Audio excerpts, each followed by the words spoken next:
Joined once again by Bryce Coutts. You might know him as the host of the Hawks Eye podcast, but also quarterback coach, offensive coordinator. But today we're going to talk defense. This will be kind of fun. I have selected Byron Murphy's top 10 plays from Sunday in the 44-13 thrashing of the Saints.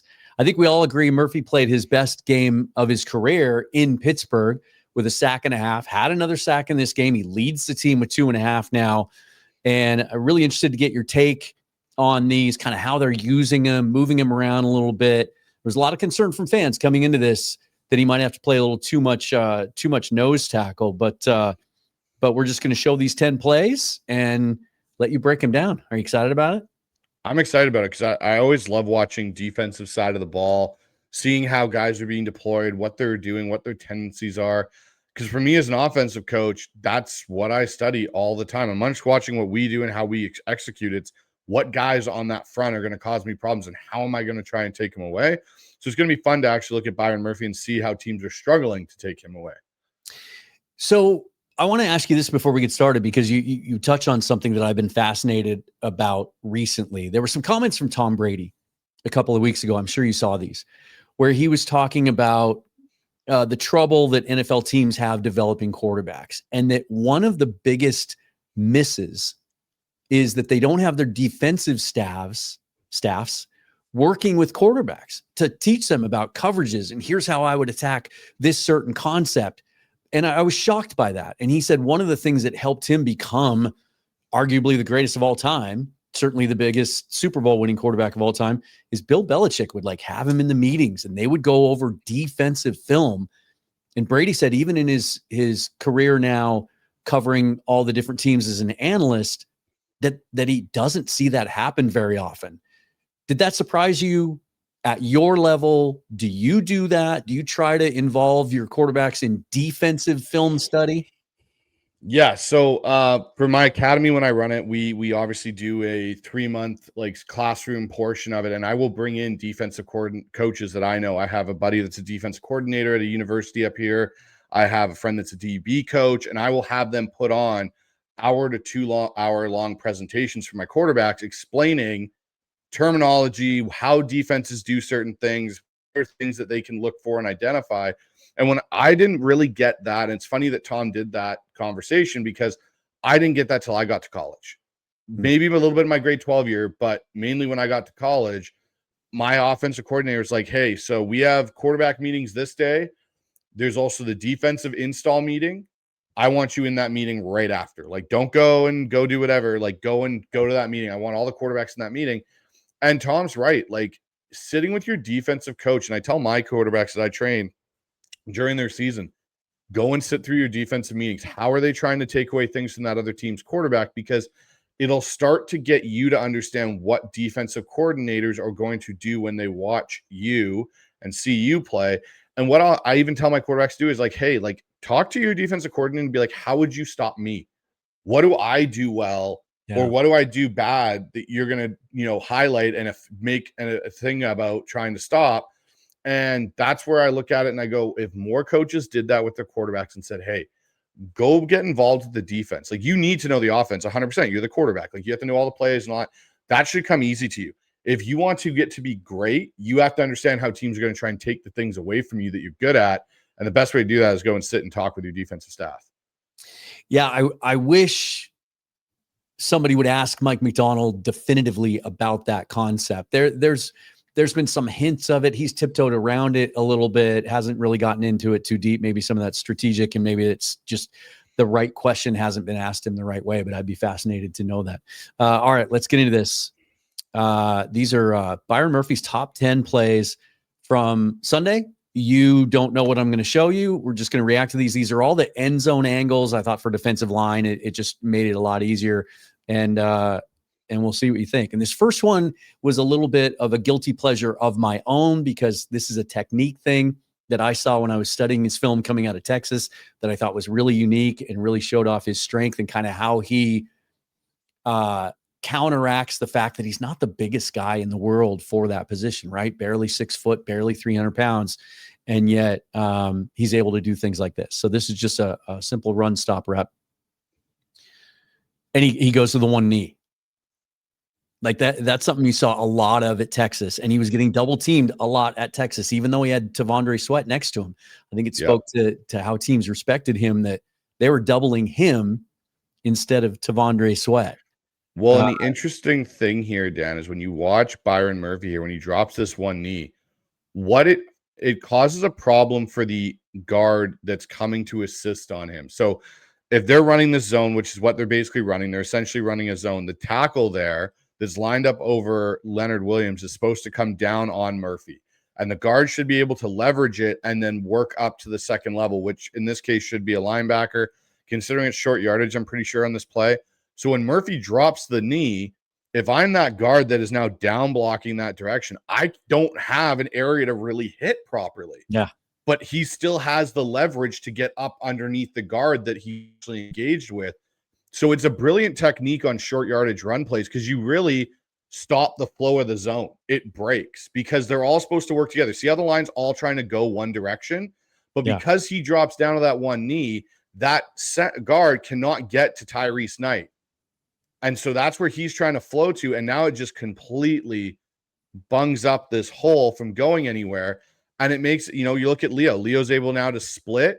And now watch Knight. Knight's going to get a pretty good opportunity to scrape across just like that.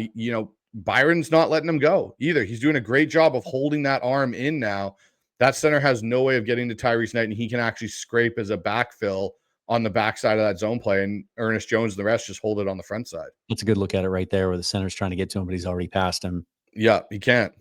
Yeah. It's a great technique on short yardage. Absolutely phenomenal. I never thought about it that way. And it reminds me of some teaching moments I saw from John Benton with his offensive lineman teaching zone concepts and talking about, hitting your targets. And you hear Mike Macdonald talk about that a lot. And that's still something that in the run game that our offensive line is still working on and trying to figure out exactly how to attack guys from certain angles, but it does make it tough. I just think it's cool. It's fun to watch. All right, here is our next one. And on this one, before you even get going, he's lined up. I mean, he's inside. He's inside shade. He's a one. He's a one tech on this, basically. I do think there's a pure zero tech rep in here a little bit later, but then I want to get your thoughts at the end of it all, kind of on his usage, how much he's playing nose and that kind of stuff.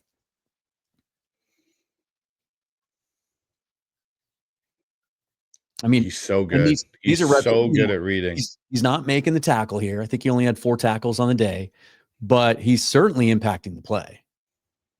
Oh, 100% he is. So this is, if you watch this, it's kind of an RPO, basically. If you watch the left tackle, the way he sets, the left tackle sets as a pass rep and the guard pulls. So now you know that the center is now going to, as soon as that guard pulls, but what you see Byron do here that's so good is he's not really pushing, but he's anchored. And so now what he's doing is he's okay. If Kamara plants his foot and tries to shoot the hole that's to the right of Byron Murphy here, which I think in theory would be the 3 hole, and come back underneath in that gap, Byron can shed and fill that hole. Now in the same breath going the other way with the pulling guard, him holding up that center again doesn't allow him to get to Ernest Jones. So now Ernest Jones can again scrape across and Tyrese Knight can scrape across. And the other key thing here, I know we're not really talking about, is shadowing him basically. Exactly. You can't get to the middle linebacker. And that's great. That's what, if you remember the LOB, they always talked about what amazing job Brandon Mebane did of that, where he got involved and now you couldn't get to Bobby or to KJ because they did such a good job of holding up that line from actually getting to the second level. And the other thing that's awesome here is if you watch Mo Morris is taking on the puller. He does a phenomenal job of taking on the puller, the tight end that's coming across, and just it collapses the whole thing. Basically, because of how Byron Murphy stood up that center in McCoy, and McCoy can't go anywhere. So there's no push. And if your center doesn't push on if your line isn't getting any push off the line of scrimmage, your run play is basically dead in the water. It just collapses in on itself. And Eric McCoy is the center that Clint Kubiak has referred to as elite. I mean, he is one of the better centers in the league. This is kind of a bonus Mike Morris play too. He's getting a lot of attention this week for how well he played on Sunday. Our friend Corbin Smith, especially, has been showing some cut ups and talking about his development and asking Macdonald about that. And it's one of the really promising things of this early season. Talk also about how, like, explain, because we hear these terms a lot, and it took me a while to understand what this meant. But the difference between one gapping and two gapping and what we're seeing here from Byron. So if you want to look at in a way of a two gap, you're looking at Jaron Reed to the left there. He's kind of two gapping in that regard. He's leaning inside as he's taking over control of what would be considered the 4 hole for an offense, or the B gap, but he's playing with inside to the A. So he's able to control two gaps in a way. Now he gets a little leverage too far inside and it causes a problem. When you're single gapping, it means you're shooting and holding that spot. So more what Byron was doing there, where, okay, I'm taking on this block, but I'm maintaining my free arm to the gap that I actually want to try and control here, where I can just peel off and get to it. That's where you're kind of getting that 2 gap, 1 gap situation. All right, let's go to the next one here. Let me back it up again and pause it just so you can see the alignment. So he's now in the 3-tech outside, like 3-tech spot in this one. And this is what he was saying all offseason that he was going to play more of, and that he was excited about. And this is what all the fans, want to see him play more, because it'll free him up a little bit more to get to the passer on passing downs, right? Yeah, and this is really interesting because you look who's right beside Leonard there too, the way that they're playing this. This is almost like getting close to a bear front, which is kind of interesting. But again, like he does such a good job of controlling leverage. He's not letting anyone get to that next level. This is why I love the end zone angle on this defensive line stuff. Is this rep in particular? It's remarkable. I'm going to pause it right here. Is it just kind of the way it went on this play, or is this an intentional rep by Jones and Knight, where it's as if they're playing right off the butt of Murphy and Leo? It's like they're working in tandem, and they're kind of going where they go. And then, the defensive linemen are occupying the blocks, and then Knight or Jones, depending on what the running back does and which zone he decides to attack, can go either way. So here, Dan, what I think it is what they're trying to do is, if you look at Knight and Jones and why they're playing off the butts of Leo and Murphy, is when a gap now exposes itself, and if Leo and Murphy don't shoot it, that's where you see Knight and Jones shoot that gap. And that's their role, because they're not going to be able to be attacked by you look at it here. They're both kind of filling a gap. Knight's filled a gap here. Yes, the center's got a hand on him, but that gap's now closed. There's no room to run in it. Jones is getting to the next one, and then you see Job even come up and run support here. It muddles everything. It makes it really hard for linemen to pick up their assignments on this, because in the zone run scheme, which this basically is here, it's kind of like an inside zone. You're trying to get either your guards or your tackles to the second level and get them on linebackers. But if you have D linemen that are now causing that to be held up, now those linebackers just scrape across and fill the spot, and the zone breaks. And what I mean by it breaks is they're kind of supposed to stay together on a 45 or on a diagonal angle. The minute it starts to break, huge gaps open, and that's where you see the linebackers shoot in untouched. It's fascinating to me when you see a rep like this, that in how they're able to stop the run as well as they are. And we heard the great comment from Ernest Jones after the game, just talking about, hey, if people think they can run against us, good luck. In that they're doing it in such a different way. We saw the Saints attack the Seahawks running game by putting 5 big bodies up on the line of scrimmage on early downs. It looked like old school 5-man fronts, not bear fronts with outside linebackers, but like 5 legit defensive tackles or big ends up on the line of scrimmage. Here they are, and we've talked about the need for a nose tackle and the lack of one. They didn't even have one active in this game. Both Bohanna and Peely stayed down, and yet here they are. You can see are all 11, 1, 2, 3, 4, 5, 6, 7, 8, 9, 10. And then you'll see an 11th come into frame here in a moment, but they're all up on the line of scrimmage, and you see how they're executing this. Like, the gap integrity is outstanding. And yet, and there's Woolen on the outside. So all 11 guys are in the frame right now. They're stuffing the run. They're giving up less than 3 yards a carry in 3 games. And yet they're doing it without that big traditional nose tackle. They're doing it with corners safeties, everyone's getting involved. And so this is what will be really interesting is for the NFL as the run game becomes, I think, a little bit more downhill, not so much zone, but more inside to gap stuff. You'll see the big nose tackle become a thing again, because the problem is right now, and it's fine when you're playing these teams that want to run outside zone, and linemen are kind of a bit lighter now on the offensive side due to college football, due to the spread, due to all that. When the NFL is now starting to look, you're going to see bigger guys go into the middle and stronger guys. You're going to see the big nose tackle come back. All right, here's our next rep. Now he's out. Whoops, get back in there. He's out quite a bit wider on this one.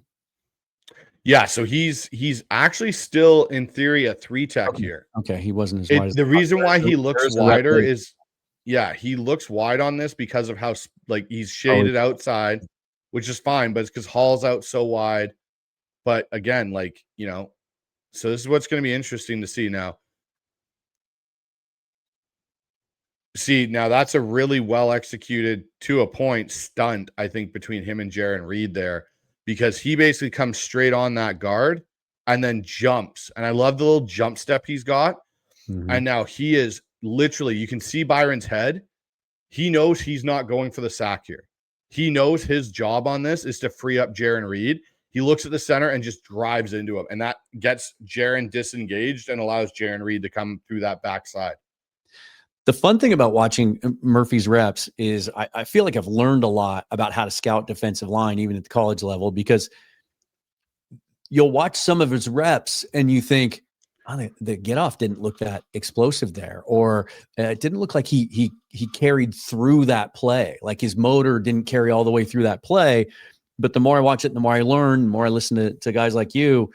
Oh, that's intentional. Because he has a responsibility and he's not straying from that responsibility. He's not going to run himself out of the play by trying to make a play, right? He's staying in his lane. He's staying with his responsibility, and that's his job. And in this one, he impacts this throw. Oh, yes. Because him collapsing. So if you look at him collapsing that inner part there, and you watch, I think it's Boy Mafe on the outside, or it could be Tank. It's Tank. Mm-hmm. He collapses that left tackle. And you see, now you kind of get a situation where there's a quarterback. I feel the pressure. I've kind of got to throw this ball and get out of here. And you watch Rattler. He's backing up. He backs up a little bit and then sticks it and kind of hops out. He's not sticking around in there any longer. And that was definitely a stunt between Jaron and Murphy of Byron knows, okay, I'm going to come off here. I'm going to get the guy going into his pass pro. I'm going to start leaning into that A gap, and then I'm going to shoot across and basically pick the center who's currently eyeing Jaron, and Jaron's going to loop underneath me and twist underneath me inside to the opposite B gap. And you watch, Jaron goes right into that spot. So he knows, and Jaron, you can see how he kind of holds up. He knows what Byron's doing. You watch Jaron Reed. He pulls up for a second there just before he fully engages with the guard and center. And now you see Byron knows exactly what he's doing. He's like, okay, I'm going to go hit this guy right here. Bring my guard with me. Yeah. And Jaron's going to come underneath. Because watch the guard. The guard will try and pull away, but he can't. Mm-hmm. Because he's locked up with Byron. It's a good job by Rattler getting rid of the ball quickly. This is another example of how, I'm sure tomorrow Next Gen Stats will update their pass rush win rate numbers. I'm sure Seahawks will be, top 5 in the league like they were last week, and yet they're just not getting home. This is a good example of that. Like another tick, and Lawrence is there, Murphy's there, and Reed's coming right behind him.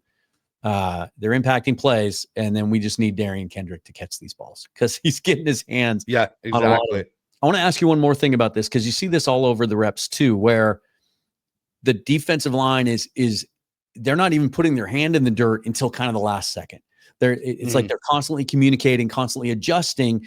And then here, almost in a way that I was taught, during my receiver days, to kind of have, your first step be horizontal or, laterally instead of vertically, just to get that little bit of inside or outside leverage. Is that what he's doing here, where he goes to get in his stance and he just kind of subtly, boom, moves over about a half a body space, where so when he's standing up, he's head on with that guard. And then the second he goes into his stance, he basically slides into the gap.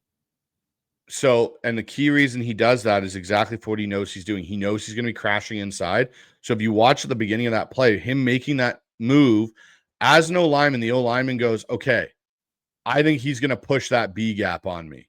So where does the guard take his initial first step? He is now taking that to the B gap. Leaning and outside. Byron's first step is now vertical towards that. And then now I'm going to lean. I'm going to start pushing. And now he's got to come back inside. And now I've created that whole thing. And to be realistic in this, if Derek Hall rushes more outside and doesn't bull rush, he doesn't close Jaron's lane because he kind of closes Jaron's lane a little bit.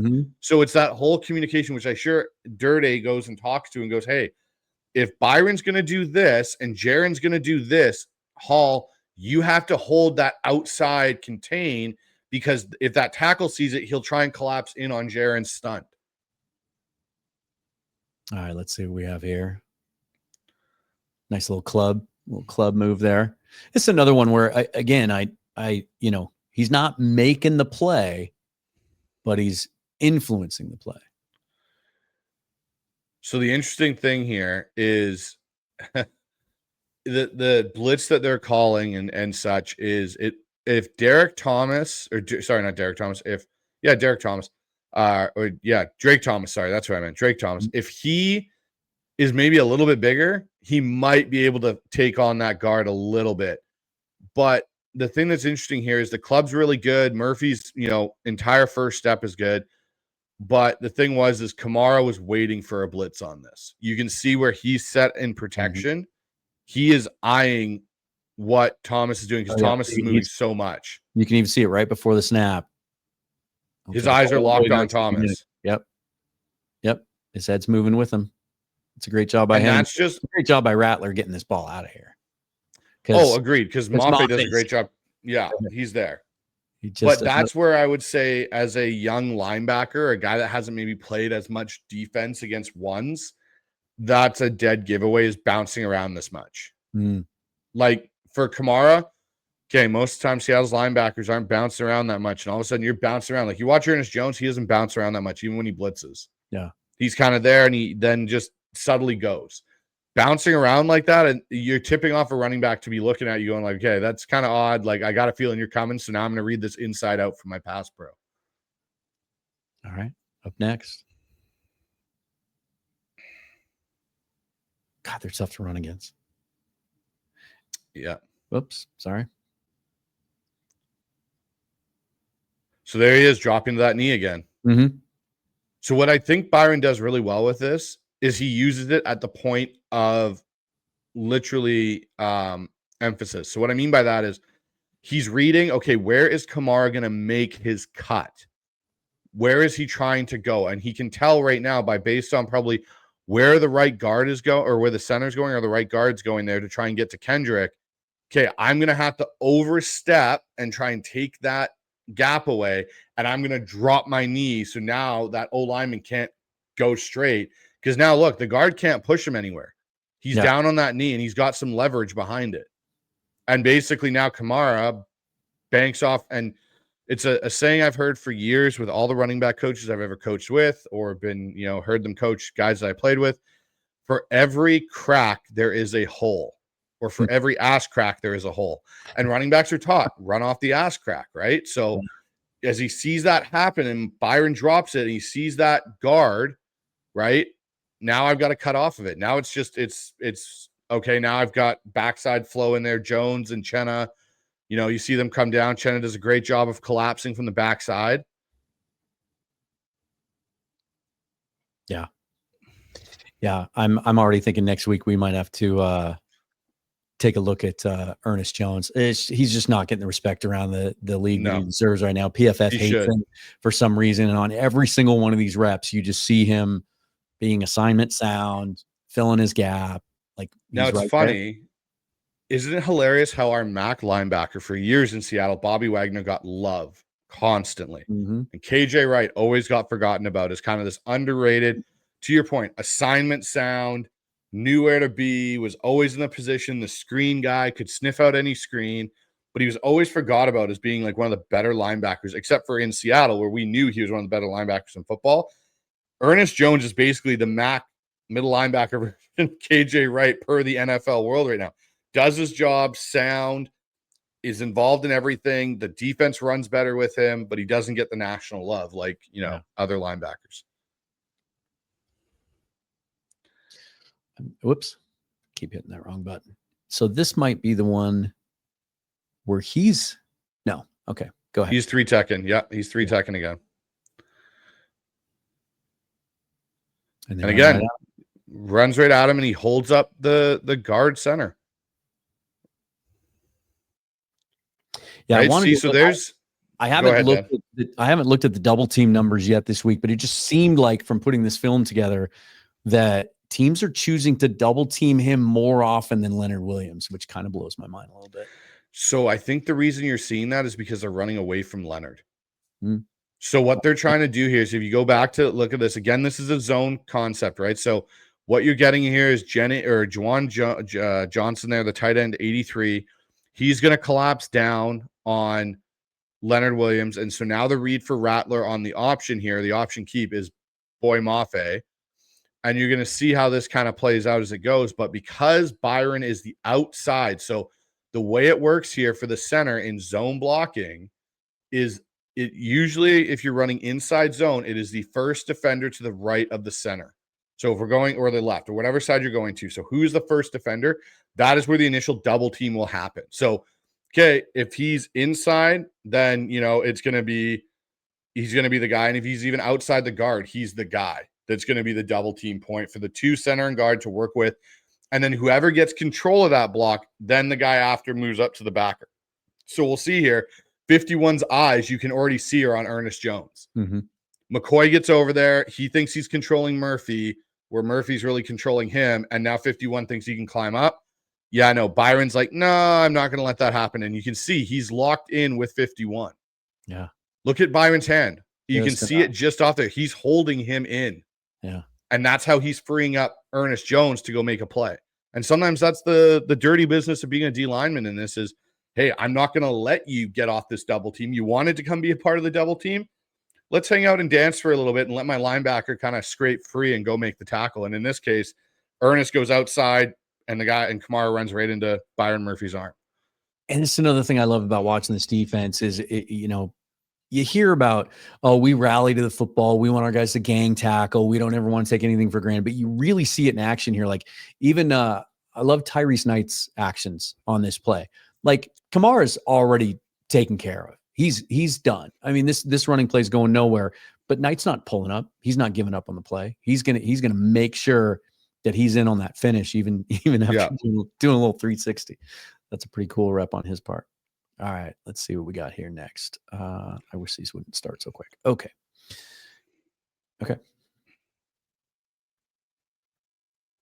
And so now one tech on this. They're strong side to the left, but they're trying to. Yeah. Okay. Double teaming. They're just running zone away from it.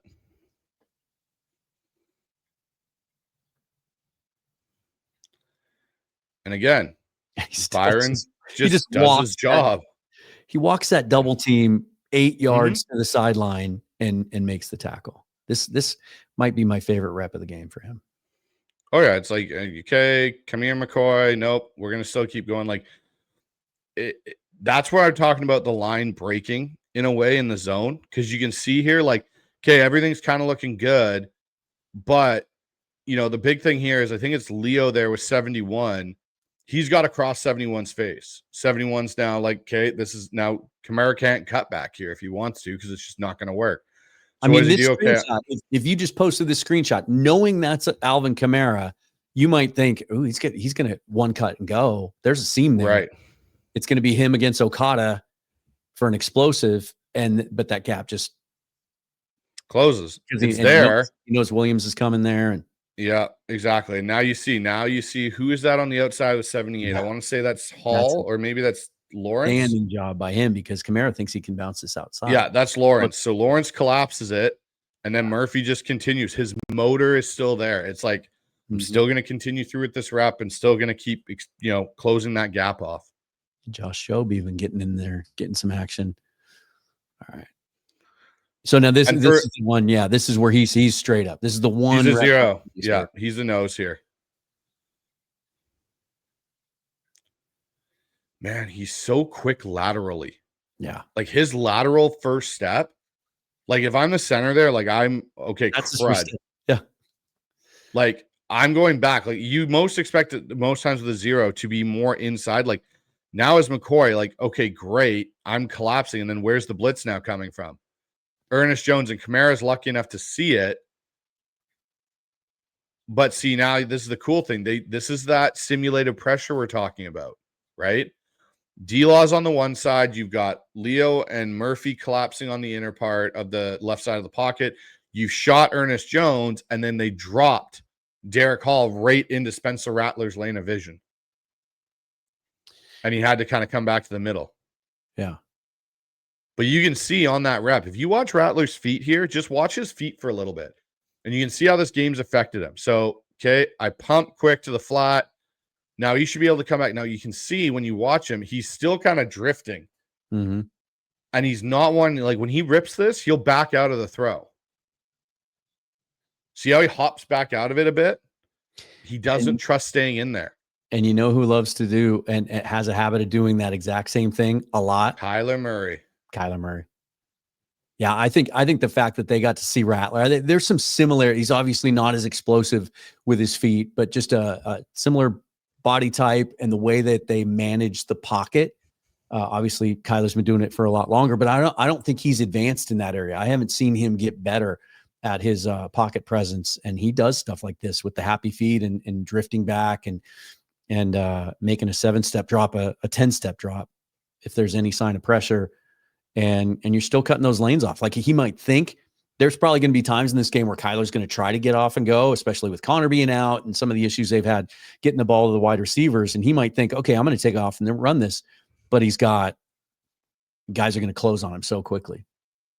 Yeah. And then the final rep is the most fun one of the day because he gets home. He gets home quickly. He does. For his 2.5 sack, I guess is how you say that. So what's kind of interesting about this rep is it's almost a similar stunt to we talked about earlier. Because if you watch Tank Lawrence, he comes in and collapses on that A gap.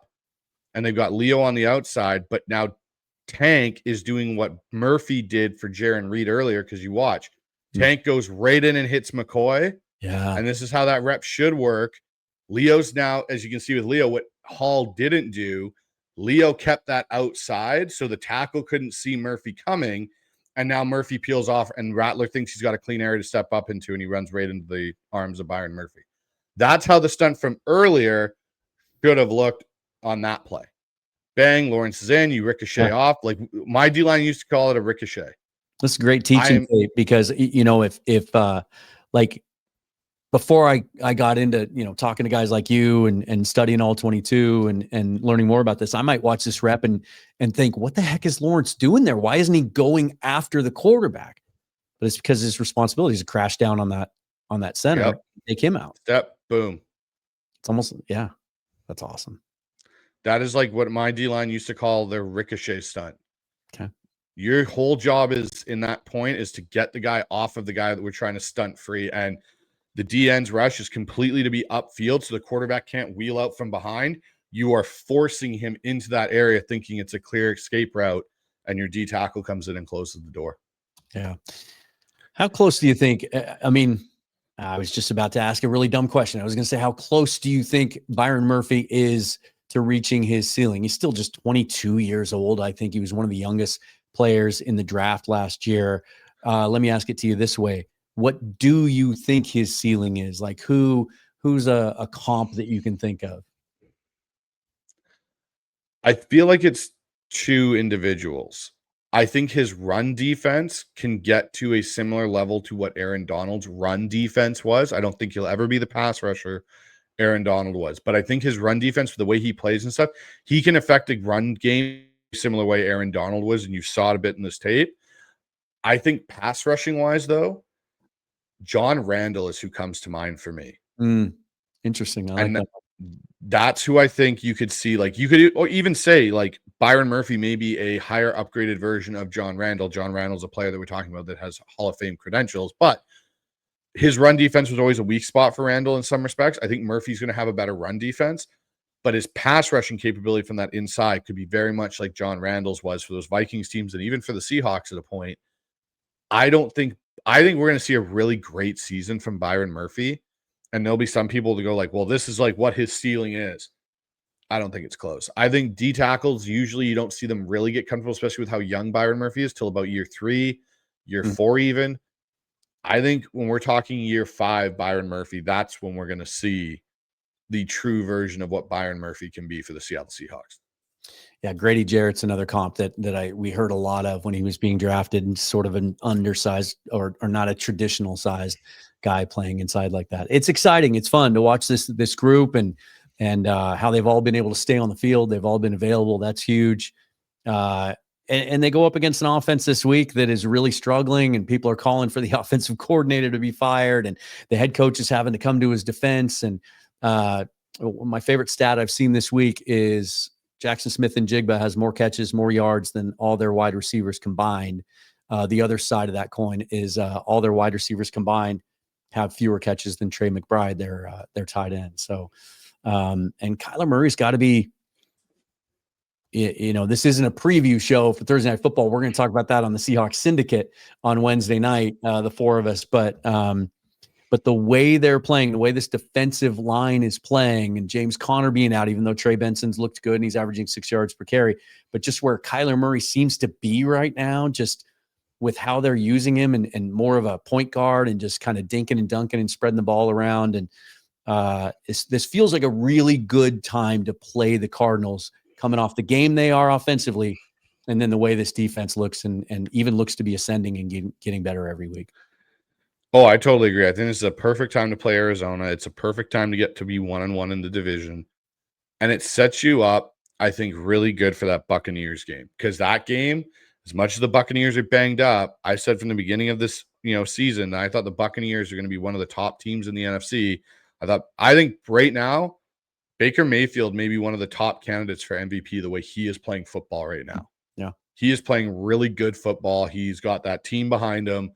Sounds like, they're going to have some of their weapons come back. They may be missing one. But to get the Cardinals now and give yourself, go in, beat up on the Cardinals and get that extra time to recover for that game against the Bucs, I think will be really key. And I divisional games, Dan, as we both know, are always funny things. They're never clean cut. They're never just, hey, you're better, we're worse, you're going to come. Like, there's weird things that happen, especially stadium. Like, I don't really like you in that stadium.